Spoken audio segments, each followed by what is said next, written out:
Why is quitting seen as failure when it's often the most freeing choice we can make? Hey, once again, it's Alex and welcome back to This Is Fine, a Millennial Diary. Today, we're going to talk about one of the most radical, terrifying, and, well, sometimes liberating things we can do in a world obsessed with productivity. And that is quitting. Millennials were raised on never give up, push through, and don't be a quitter. We've talked about this. But here's the truth. Quitting can be the bravest, healthiest choice we ever make. So let's unpack why leaving a job, a role, or even an entire career path doesn't make you a failure. It makes you free. Let's start with the shame. From childhood, quitting was drilled into us as weakness. Drop out of a sport, you don't have what it takes. Change majors in college, you're lost. Leave a job too soon? Employers side-eye your resume. Now, we grew up with the constant soundtrack of don't quit, stick it out, endurance is strength. But what if endurance is just suffering in disguise? What if quitting is actually a form of self-respect? Millennials learned the hard way that sticking it out doesn't always pay off. We endured toxic bosses, low pay, we're family workplaces that used us until we burnt out. And for what? Loyalty wasn't rewarded. Endurance didn't equal success.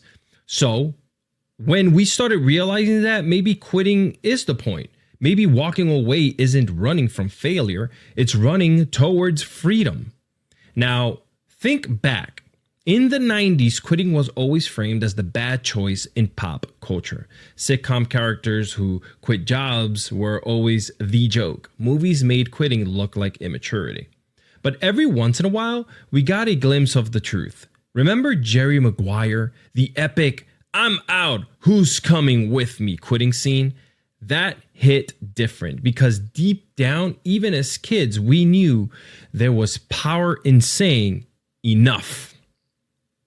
Here's where the generational divide shows up, though. Millennials agonize over quitting. We write long pros and cons lists. We overthink. We ask 10 friends for advice. And we still feel guilty after we finally do it. Now, Gen Z, we love talking about these guys, don't we, in the show? They'll quit mid-shift if it feels wrong. They'll record it, post it, and move on. They don't see quitting as failure. They see it as refusing to be exploited. And while older generations mock them for it, maybe they're onto something because they're living the truth. The truth is that we had to learn everything the hard way. Staying isn't always strength. Sometimes leaving is. Now, quitting is not the end of your story. It's just turning the page. Every time you walk away from something that doesn't serve you, whether it's a job, a role, or even an entire career, you're making space for something better. And you don't owe anyone an apology for that. So if you've quit something recently, or you're thinking about it, don't frame it as failure, frame it as freedom. Now, as always, I like to answer the question that I posed on the top of the show.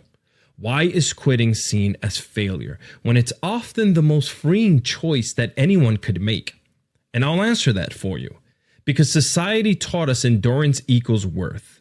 But the truth is, quitting is sometimes the clearest way to say, my peace matters, my mental health matters more than your damn paycheck.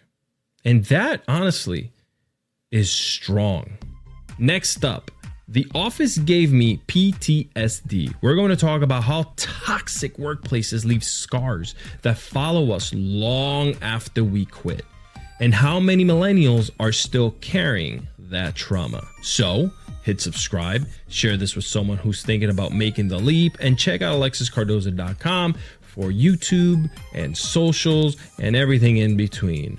Because, my friends, quitting isn't a weakness. It's actually self-respect. And this is fine. Goodbye.